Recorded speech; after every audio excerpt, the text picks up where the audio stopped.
Welcome everybody to the Wrap with George Ringer. Good to see you. We're going to break our rules, George, today. We are. We're going to break the rule. It's October. It is. That means we should be starting with football. We should. But we aren't. Starting with what? We're going to start with the Twins. Why? Because it's a miracle. What do you mean miracle? It's a miracle. Didn't you think that was going to happen at the beginning of the year? No. You didn't? No. Was that maybe what at the beginning of the year I said they would make the playoffs. I did say that. Yeah. But if you would have told me they were going to sweep Toronto and Toronto was going to score one run in 2 games, I'd have told you were high on something. I remember everybody down at the radio show was Max Kepler had to go. Yep. And they were I confess, I was one of them. Yeah. You know what I noticed the other day about watching them play? How almost flawless they were defensively, especially the outfield. Outfield was very, very nice. Michael A. Taylor is... He's as good a defensive ball player as there is. Byron Buxton does not have to come back to play center field ever, as far as I'm concerned, as long as Michael A. Taylor's in the fold. And that's what Byron Buxton says. He says, how do I make a contribution to this team? Right now, if I'm making a contribution, that's not good. And so they have a solid outfield. And then of course, Carlos Correa made one of the finest throws to home that I have ever seen, and it's just like, and it was just a beautiful, beautiful fastball in the right spot and tagged him out. Jeffers made a nice low scoop. Yep, huh? And just and had him by a foot. I mean, it actually wasn't really even close.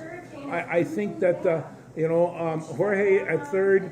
A little sketchy. They're a little sketchy there, but they actually can't put Royce Lewis back because I saw him going down first base and that was he's still got a little gimp in his get along there. He's yeah, I understand having to have Julian in the lineup. You got to have Polanco in the lineup. Yeah, it's just a tad scary. Well, it is, but what I'm just bringing. Look at these young people that have contributed to this baseball team. We didn't even know a year ago. Didn't know. Polanco, but I didn't know. I guess I saw Royce Lewis's name around a little bit.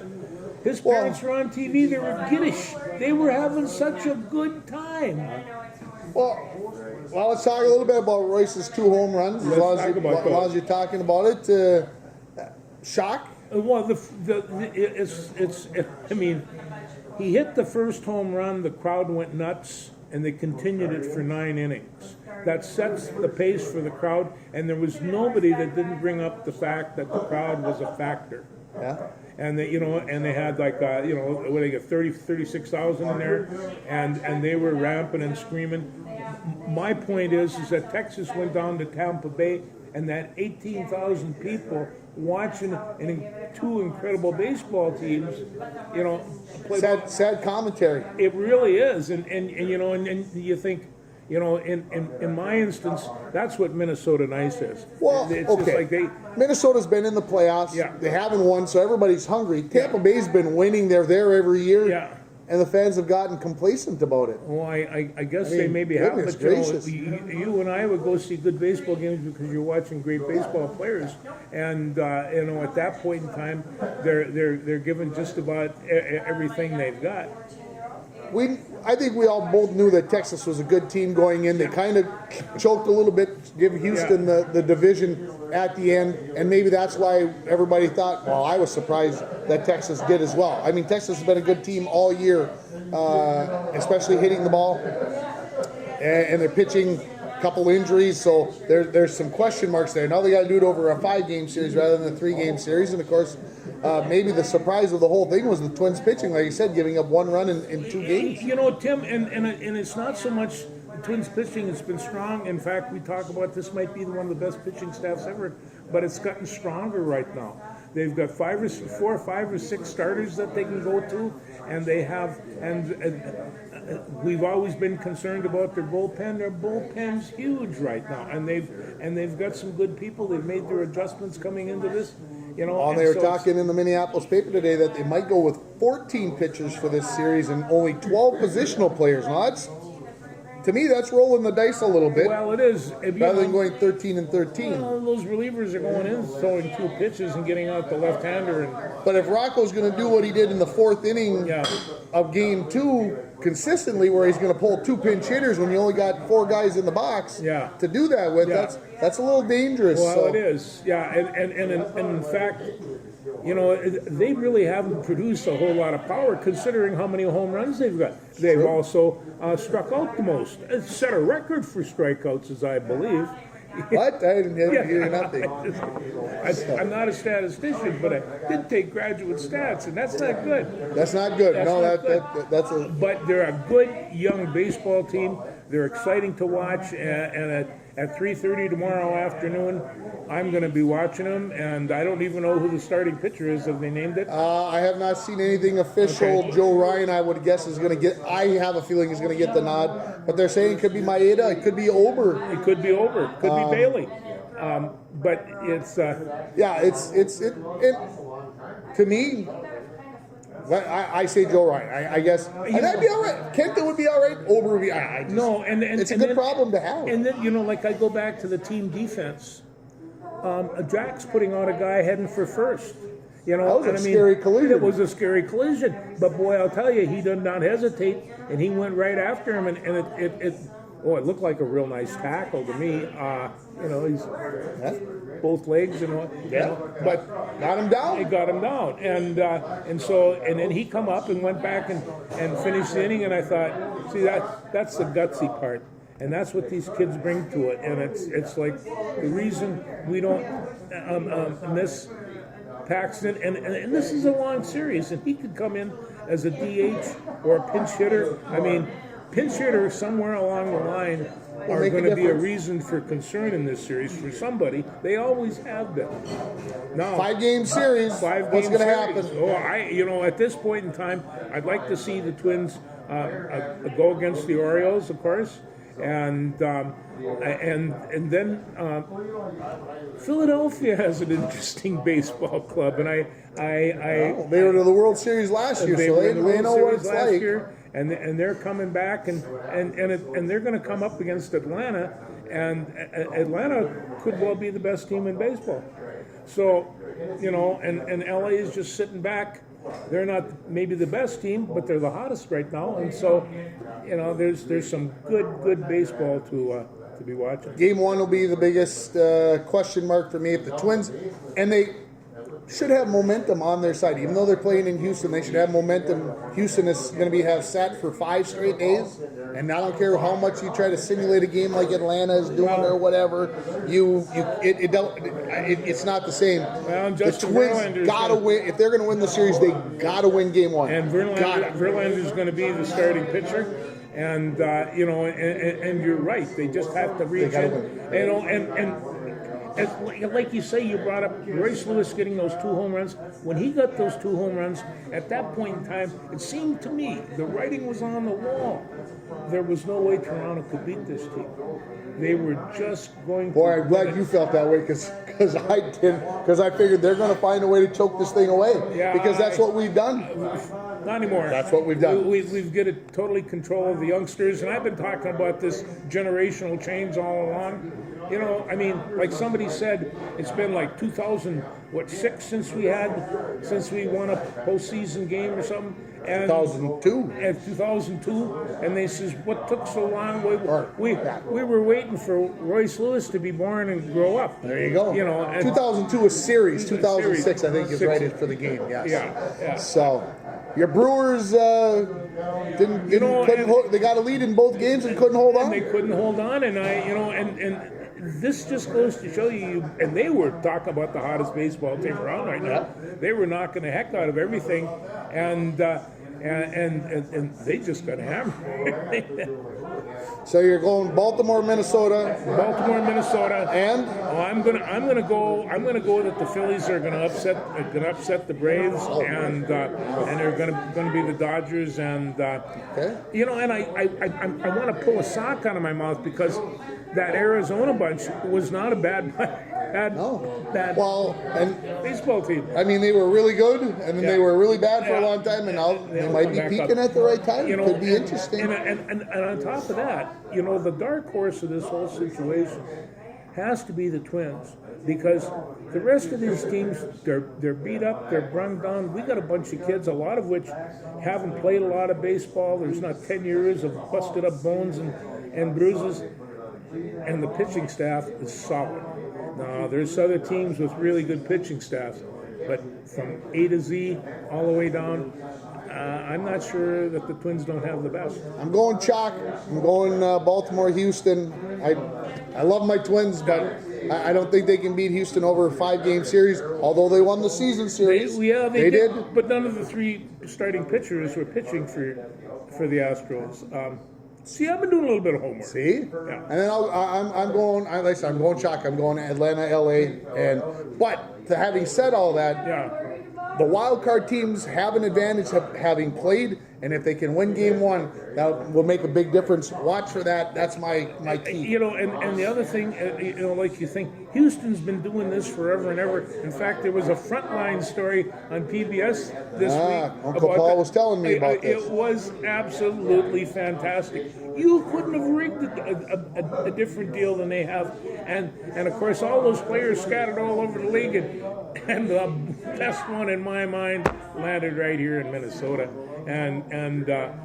You know, Carlos Correa's, they're still young men. Altuve's still a young man. And the problem that I have with that whole situation is that why is it that people have no need to cheat? And I'm talking Barry Bonds and all the rest of these stuff. Jesus, these are some of the If best a little that ever is played the good, game. more's got to be better, baby.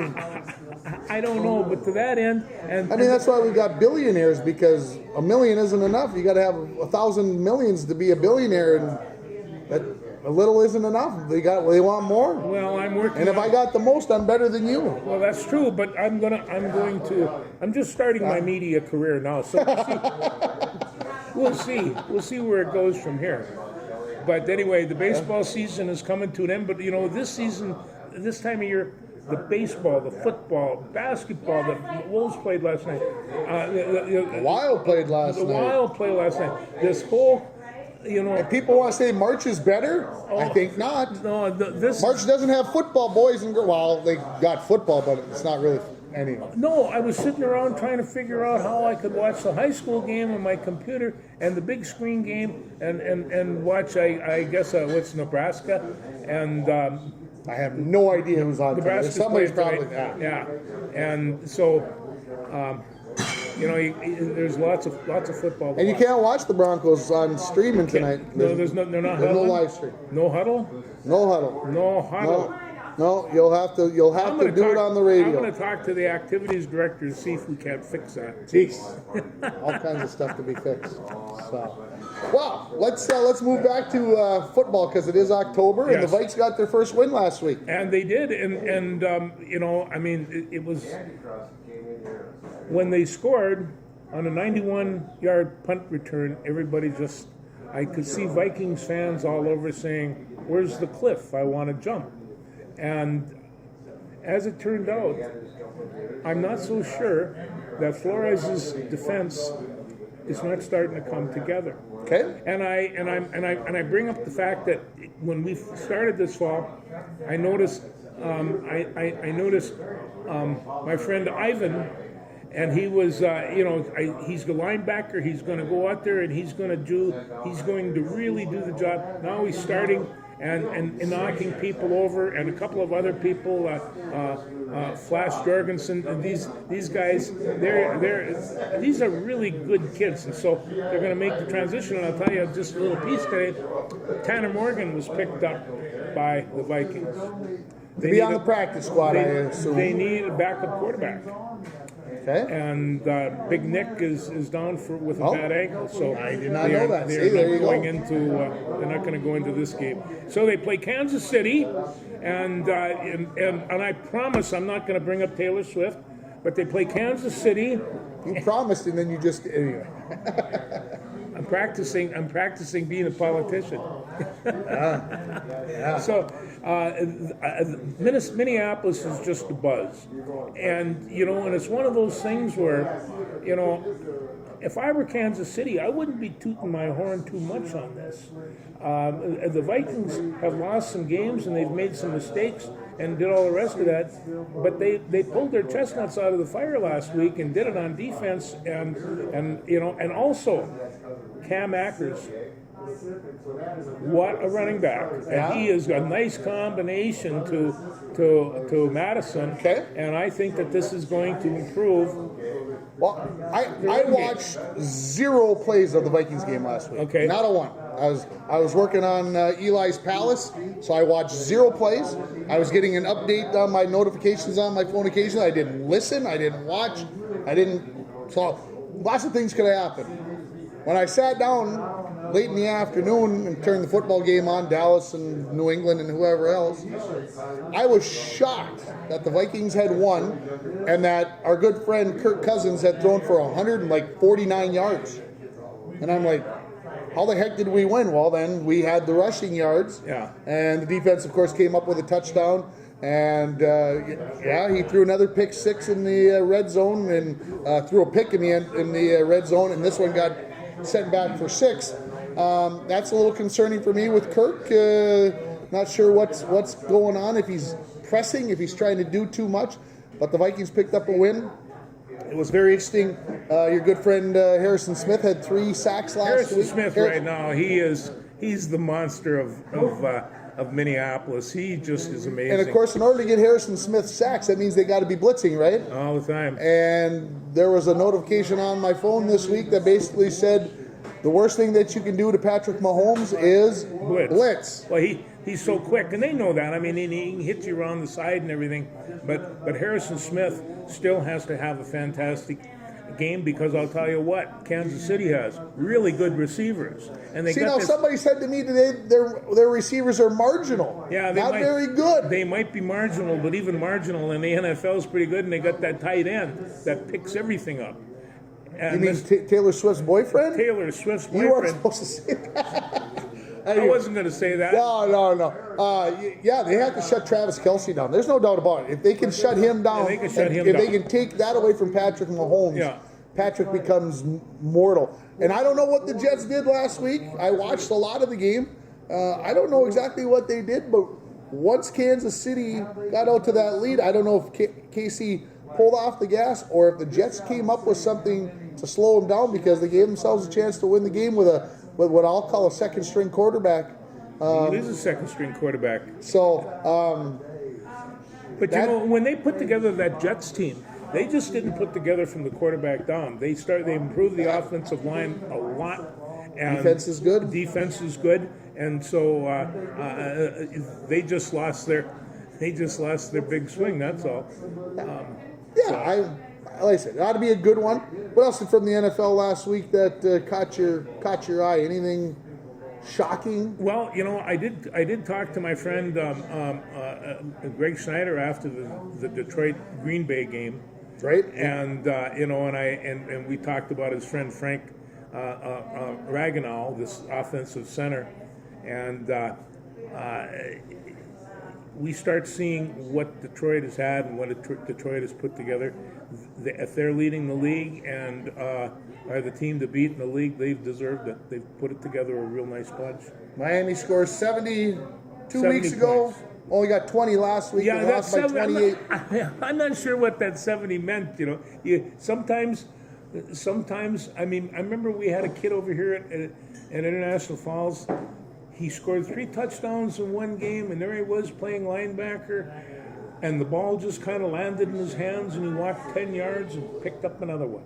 And so sometimes these touchdowns just kind of come their way, you know. And I mean, and I'm thinking of Kyle Walsgerber over at UMD right now. He just looks in the end zone, and I don't care where he's at. He just looks in the end zone, and if there's somebody in his way, he looks to hit him. That's the kind of quarterback I can deal with, not play against, but to deal with. Yeah. And so you see these guys, they're very good athletes and they know what they're doing. No, I think that Cousins has a chance. What the Vikings have a chance to do is say, hey, we are a good football team. We know we're a good football team. We've been a good football team in the past. And you come walking on this side, and Harrison Smith's going to kick your butt. And it's, I saw him after the game. He looked like a guy that had just been through the wars, and he wasn't even slowing down. How old is he? 32? 32, 33, somewhere in that he's vicinity. In the prime of his hitting Prime career. of his life. Yeah. He's hitting about 450 right now.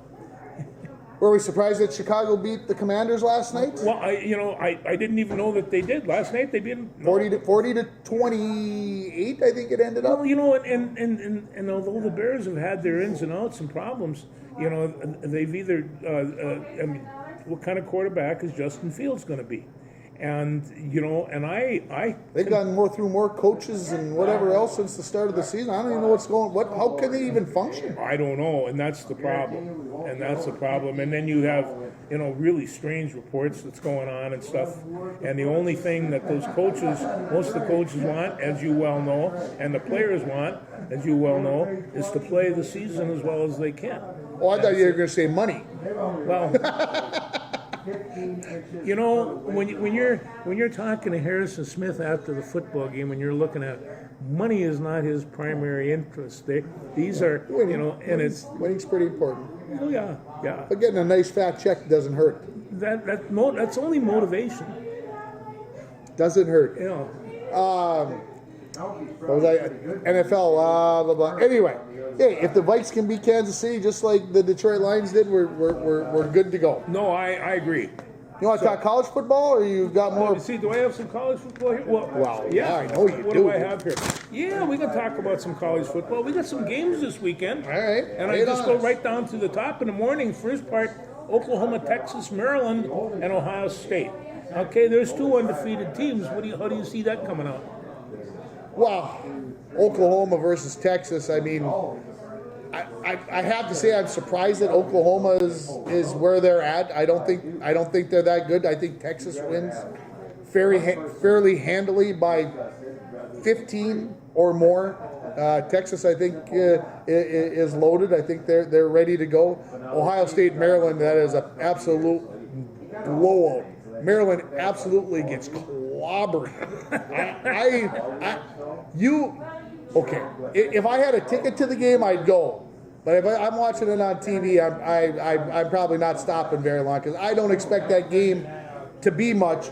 But if at halftime it's close, then I'd sit down and watch it. No, I'm going to watch Ohio State play football. I'll watch the Ohio State Buckeyes play the Michigan Wolverines, and that should take care of it for me. But I have to go with Ohio State too. I mean, I watched them just dismantle Notre Dame, and I thought, they are for real. Then Rutgers and Wisconsin. That's kind of interesting in a way because I think we can find out how good Wisconsin is.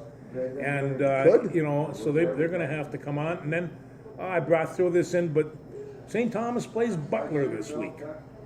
St. Thomas should win by a bundle. I think they probably should. Okay, here's one for you. Purdue and Iowa. That ought to be maybe one of the most boring games of the weekend. They're probably going to end up about 16-13. And then Iowa can't score, and they can't be scored upon. So yeah, that's been kind of the issue. Army at Boston College. Man, Boston College did okay a few weeks ago against Florida State. Hung in there, as I recall. Yeah, I think Army could be in trouble. I think they could be too. And as you know, I like Army. Now here's Alabama and Texas A&M.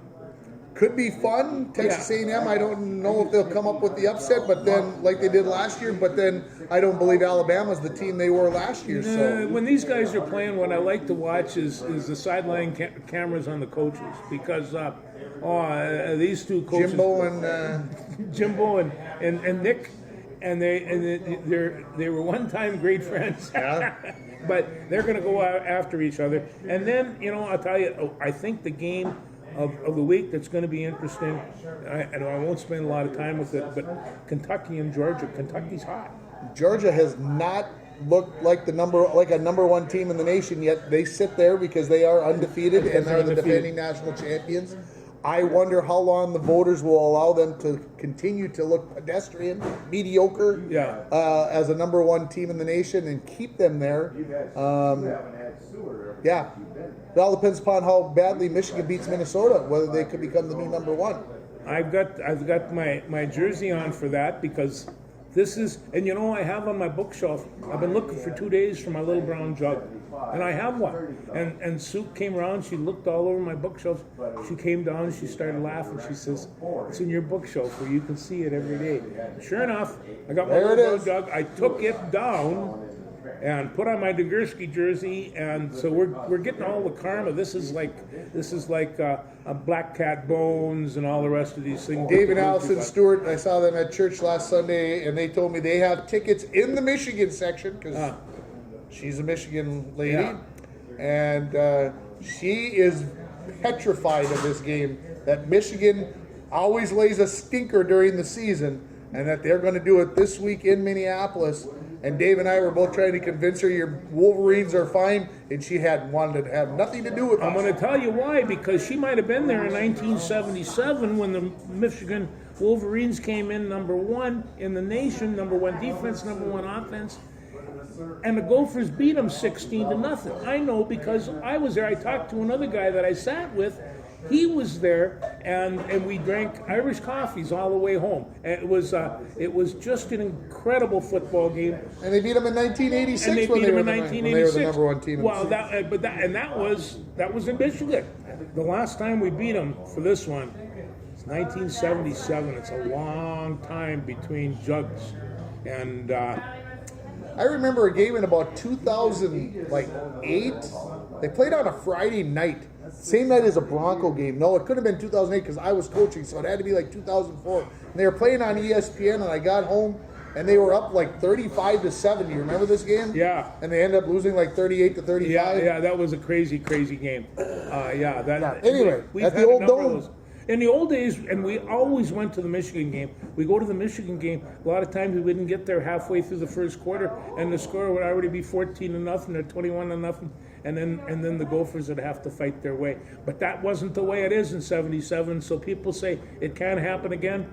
It can. It can. There you go. And tomorrow night, if you're not sick of football yet, Arizona and USC might be an interesting treat. So that'll go on till USC always seems to let everybody hang around for a while. They do. Yeah, that's kind of casually, Minnesota nice type thing. Who the Dogs got tomorrow? The Dogs have Wayne State, and Wayne State, they're 3-1, and the Dogs are a 4-0 conference play. I think Wayne State's 4-1 outside of conference play.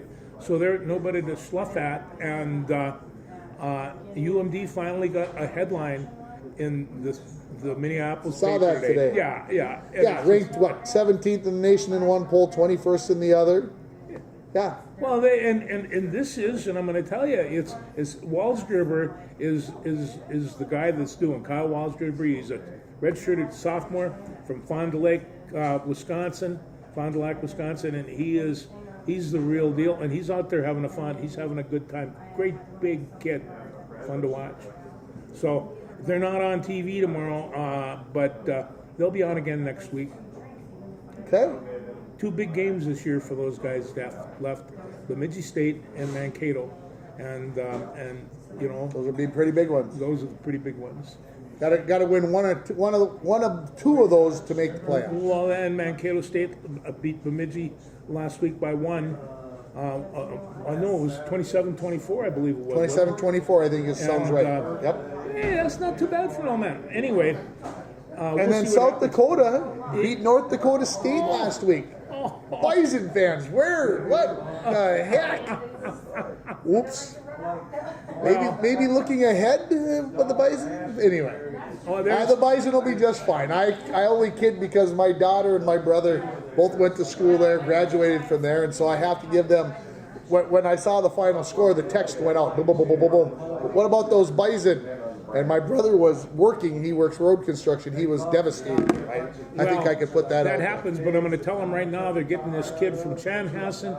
His name is Maxwell Woods, and he's the big running back that scores many touchdowns every game. And he didn't get recruited by Minnesota, so he's going to NDSU. Yeah. The Canadian season continues, and our Winnipeg Blue Bombers on the road this week. So we need some power, some strength as they go on the road, and hopefully they can pick up a win here as we continue towards the end of the season. Playoffs start mid-November. I'm wondering, I could ask your advice, is like, how do I approach my wife about getting 3 televisions rigged? So I really, the other day, you know what she accused me of doing? Listening to the blues, watching the news, and writing on a piece of paper. She says, you say I multitask? All I can say is a guy told me once upon a time, it's easier to ask for forgiveness than to ask for permission. Oh, that's good. And there's other people, other guys here that'll agree with that. They'll back you up on that. Yeah. Anyway, so what I'm telling you about the 3 TV things is just do it. Just do it. Just do it, baby. And then when she comes and judges you, just say I'm a weak soul. 3 TVs would be beautiful. Well, that's okay. Because, you know, and the other thing, and I mean, I still have my little... TVs are cheap. They are. TVs are cheap. No, I walked into Costco with my wife down at Brainerd, and they had an 80-incher. For like $400. No, it was a little more expensive than that. It was maybe $6,000-$7,000. It was. But 80 inches, I didn't have a wall big enough to put that in, so I had to build a different room. But that's overdoing it. No, but I did hear a guy one time. He was talking to a Minnesota Gopher basketball player. And he says, I heard you're getting married. And the guy says, yeah, do you have any advice? He says, buy all your electronics first.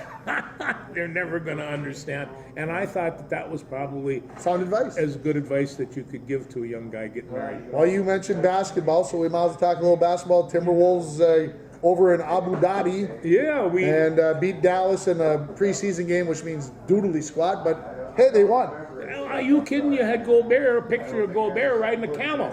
You don't get these things in Minnesota. At least that I'm not aware of. That's not entirely true. I think you can go down to Zoom. But anyway, they looked like they were having a good time, and they played basketball fairly well. I didn't know who half the guys were, and Anthony is he's out with a twisted up ankle. So I was flipping through the channels the other day, and they were saying that there's an in-season tournament this year in the NBA. Yes. What? Why? What are we? Are we going NASCAR? Are we getting gimmicky? You know, the NBA already, in my mind, is already not worth watching much during the regular season, and then they're going to start pulling this gimmicky. Well, you know, crapola. And you know, and you've watched some NBA All-Star games. Well, that's a joke. Oh yeah, it's just I haven't watched an NBA All-Star game in ages. I haven't either. I do like to catch 5 or 10 minutes just to see how fast they can get up and down the court, but and how not to play defense. That's the part that if we're going to call it a game, then play a game. We used to have. Dang it! When we were kids, we would go over to Fort Francis, and they would have a professional hockey game by some minor league teams, you know, and they'd be out there skating, and we were at the boards one time, and all of a sudden the guys bang into each other, and they're both smiling and chuckling, and they drop the gloves. And they're dropping the gloves, and they're sitting there, and so all the crew's going on, you know, and they picked up their gloves and went back. There was no fight, and we could tell, but the crowd wanted. If you're a professional hockey team, you got to fight, you know. And so, but we were all sitting around right around the glass. I'm not even sure it was glass, and it might have been a screen mesh, and we could see him kind of almost talking about it and smiling. Sure. It was like, okay, drop it, you know, and it's just so. Hey. Yes. You know, and hockey's had to do it. They put the skill thing for NFL game. hockey, and hockey's a little bit different, but because intrinsically you have to play defense, you have people that do exactly that. You don't see people running up and down scoring 5 goals. It still doesn't happen. Yeah, and of course they've gone to the 3-on-3. Yeah. Nobody checks, which is fine, I guess. So the Wild played last night in Chicago. Got to see a little bit of Connor Bedard. So how does he look? Yeah, I got to watch last 10 minutes of the third period, and then the overtime, and then the shootout, which the Wild won 1-0. Kirill had a heck of a move, and then he lost possession of the puck. It would have been fun to see it go in, but they brought in the Flower for the shootout, just for the shootout. He hadn't been out there, and then they brought him out just for the shootout. He must have needed the work or something. I don't know. So is that going to be our starter? Are that going to be our goalies for the season? Yeah, I think so. Okay. That was the last preseason game was last night. Yeah. Regular season starts Wednesday or Thursday. I forget. I think it's Thursday the 12th, I think. So, we're almost for real. Oh, yeah. No, And, of course, college hockey starts tomorrow with the Hall of Fame game at the Adams Oil Arena with number 10 Michigan Tech taking on our UMD Bulldogs. I happened to run into a well-known ex-Bronco, Brucey Raboyne, yesterday afternoon, and they were driving yesterday to Madison because Garrett, their son, coaches Augustana, I believe. And they're playing their first ever game at Wisconsin. Nice. Yeah, and so they were going down, and he says he's really nervous, and I looked. Dad was pretty good sized nervous too, and but I got to congratulate the Raboynes. That's just tremendous fun to effort. see. Interesting to see how it all plays out. We will be keeping an eye on his teams, that's for sure. I agree. So, And then you take a look at just the long fingers of I-Falls hockey. It's spread like all over the place in different generations. This is a good deal. I like this. Yeah, and I think Gary Raboyne would, I think, at some place in his heart, he's got a little Bronco in it. Oh, he does, because I remember he lived right next door to me, and I'd see him running around. He wasn't very big, but you could tell. He came home every summer and was in the summer camps and all that other stuff. So yeah, there's a little bit of that in there. So all right, so we got football, baseball, basketball, hockey. What about the Ryder Cup? It took me a while about an hour to figure out how the scoring went. And then when I figured out the scoring went, I realized the scoring wasn't good for the American team. Well, I'll tell you what, I thought they were going to pull it out. Toward the end, yeah. I was ready to turn it off, and then I'm like, wait a second, they might pull this son of a gun out yet. They had a chance. Everybody's ticked off and whatever else, and was there fighting amongst the groups, and what about the hats, and what about the contracts, and getting married the next day, and all these other things where they're distractions, and hey, the Europeans were playing in front of their home crowd, and they got juiced up. They played well the first day, and the USA couldn't do anything about it. What people better realize is that's where golf came from. They like their golf, and it was fun. I enjoyed it. I woke up Friday morning at 12:30 to watch. I woke up Saturday morning at 12:30 to watch. I did sleep in. I didn't get up till about 6:45 Sunday morning, and let most of the matches get started, and then I watched. But the Ryder Cup is still the Ryder Cup, and I know there are some people complaining, well, it's not what it used to be, and I'm like, you're just writing this story to be like Patrick Royce. You're writing it to be a dink. It's everything. It's even more than what it used to be. And even my friend Patrick Royce, because there's competition. Even my good friend Patrick Royce, he is a Twins fan today. He is just like, they're going to do this. They got this going. All the rest of this. I have rarely read a positive column from him as this for anybody. And so he kind of flipped around. So the Twins are going to do fine. The pitching's going to hold them in. That's some of the rules of the game. And the pitching is fine, and so I think they're going to do just fine. They're going to have to get some hits off of Verlander, and that sometimes from time to time is tough to do. I think the big key for Verlander, I agree, you got to get some hits off of him, but he doesn't like to stay out on that mound for 20 pitches per inning, 22 pitches. Yeah, so you gotta. I think they got to work the count on him. They got to make him throw 100 pitches by the time he gets to the sixth inning.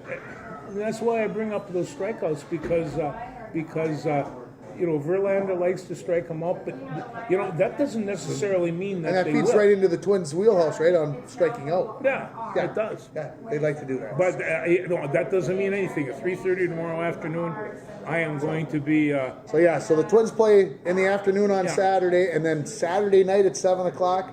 and then 3 o'clock, I think, on Monday or Tuesday, Tuesday. me, and then the other 4 games, 4 and 5, if necessary, are up in the And the air. third game's in Minneapolis Correct, on Tuesday. on Tuesday. What time is that one? 3, I think it's 3:30. In the I think afternoon? it's an afternoon game. Well, we'll party early that. We might come out and see Jam. So, well, we got to talk about Dick Butkus, don't we? You know, in 1963, we knew about Butkus when he was a junior at Illinois because everybody knew about Butkus. He was a 2-time All-American, and when he got on the field, the one statement he made, they asked him about how smart he was in school, and he says, I wasn't there to be a doctor. I was there to be a football player. I didn't learn anything about doctoring. I learned how to hit. He gets pulled up and drafted by Papa Bear Hollis, so he's a natural in Illinois, going right to Chicago, and that's where the legend begins. I did not realize that he was drafted 3rd overall, and then they drafted Gale Sayers 4th overall. 4th overall. What the heck? How did that work But out? those two came in, and then maybe I've said this story before, but the first preseason game with Gale Sayers and Dick Butkus was against Green Bay. And George Halas went in and knocked on the locker room door of Green Bay, and he said, and they opened the door, and he stood in, and he says, I hope you guys are ready, because this team's going to kick your ass, and close the door, and they did. And it's, but I think he set, that's a perfect Halas deal, because he's going to set that team back. They were great teams, 1963, and set them back. But Gale Sayers, he went on to be, some consider the best runner that ever lived, and Butkus, he played for 5 or 6 years. He was incredible. And then he busted up a leg, and he played for another 5 or 6 years on one leg, and he was still incredible. And it's just, you'd see him out there hobbling and hobbling and hobbling, and then he'd stand some big fullback up. In those days, they had fullbacks, and just pop him over. But Dick Butkus, no, that's what you wanted your by linebacker the time I to be. realized who Dick Butkus was, he was an actor. He was an actor. He wasn't a football player in the first sense of the word to me. Yeah. But then, of course, you learn about the legend. You watch enough of the NFL film stuff, and you learn about Butkus, and they put the music behind, and it's just like, how could you not become a fan? Well, and there was so I much. wanted to play linebacker like Dick Butkus. My God. There was so much comparison between him and Bronco because Nagurski played linebacker for the Bears, he and Red Grange, who would want to carry the ball? Yeah.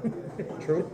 That's So true. anyway, but he was a hard hitting of the old time type thing, and if I was smart enough to be a doctor, I would, but I'm a football player, so I hit. Big crowd last night at the Falls High Gym.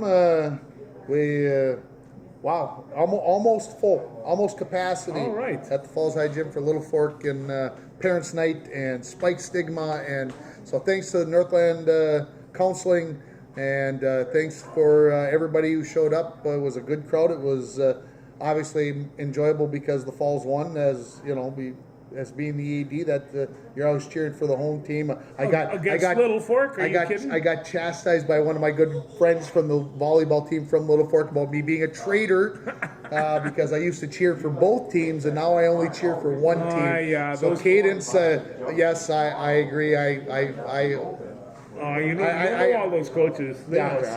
So anyway, good night. The Broncos are playing the 15 out of the last 16 years defending section champion in Moose Lake Willow River tonight. In football, they'll have their hands full. We've covered a number of games down there, and it's not that Moose Lake Willow River can't be bruised. But boy, I'll tell you, it's hard to knock them down. I do know this, that if Cooper Crandall can run near form, and there's no reason to think that he couldn't, I don't think, but they still have to defend him, and every time you're concentrating on defending one, you'll find another. And there's been some other, I have really been impressed with team speed from this Bronco outfit, and that comes from a young Huso and some of the rest of these sophomores. Hey, they're runners back there, and they'll run with any of those people, and they're going to get stronger and bigger as the time goes on. Broncos have a very good team. Next year they're going to have an excellent team. I just would put my money on that one. There you go. From the mouth of George Frake right there. Let it rip. Yeah. Let it be written and let it be done. Let it be done. So Well, I've been watching this sophomore group since they were in 8th grade, and they really are, like one said, we have the grit. We show the grit. The grit thing is all over the place, and like I laughed. In my day, it was a newspaper you sold, but when they get down and they want to dig and they want to hit and they want to play football, they're all right. They'll do just fine. I think the big thing is last week fell behind 22-0, That was a big nearly hole. dug themselves out of a hole. That's a good sign. Again, they'll have their hands full tonight. We'll see how it all plays out. Yeah, I'm mostly disappointed I can't watch it, but it's the guys do real well for me, and so the huddle will be on first thing when they get home. Yeah. And so I can get up even in the middle of the night and see it. Huh. Yeah. That works that way, huh? They like me over there.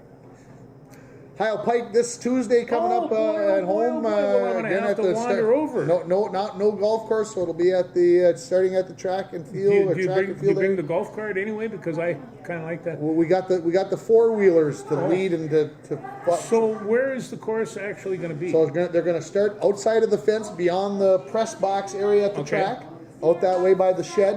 Okay. And then they'll meander around, and they are going to go across the practice fields and all around, and it will be not even go over to the Rainy Riverside, not going through the ditch, and they'll cycle around a couple of times, and they'll end on the track at the finish line.